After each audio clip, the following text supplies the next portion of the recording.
బయ్యారం మండల కేంద్రంలో జరుగుతున్నటువంటి అంబేద్కర్ గారి వర్ధంతి సందర్భంగా విచ్చేసినటువంటి మిత్రులందరికీ స్వాగతం తెలియజేసుకుంటూ డాక్టర్ బాబాసాహెబ్ అంబేద్కర్ రాష్ట్ర రాజ్యాంగం ప్రకారం రాజు 3 ప్రకారం మనకి తెలంగాణ రాష్ట్రం ఏర్పడ్డది.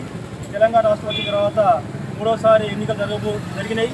మరి ఒక 2 సార్లు ముఖ్యమంత్రి అయిపోయి ఇంకోసారి రేపటి నుంచి నూతన ముఖ్యమంత్రి కాబోతుండు.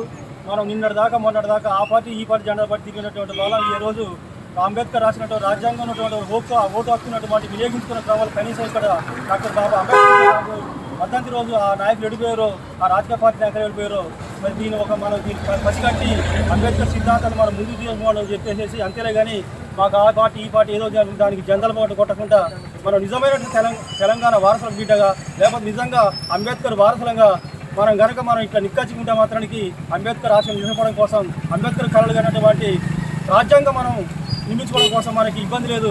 కానీ మన ఎస్సీ ఎస్టీ బీసీ మైనార్టీలు మన తర్వాత అగ్రవర్ణం ఉన్నటువంటి చాలామంది నిరుపేదలు ఉన్నారు. వాళ్ళందరూ కనుక 13% లేనటువంటి వాళ్ళు ఈ రాష్ట్రానికి దేశానికి ముఖ్యమంత్రులు ప్రధానమంత్రులు అవుతారు. మరి 93% ఉన్నటువంటి ఎస్సీ ఎస్టీ బీసీ మైనార్టీల వర్గాలకు మనం ఎందుకు పోతున్నాం?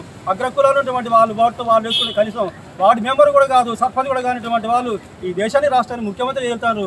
మరి ఎస్సీ ఎస్టీ బీసీ మైనార్టీల వర్గాలు మన ఐక్యత కోసం చెప్పేసి నేను ఈ సమాజానికి సూటి ప్రశ్న ఇస్తాను.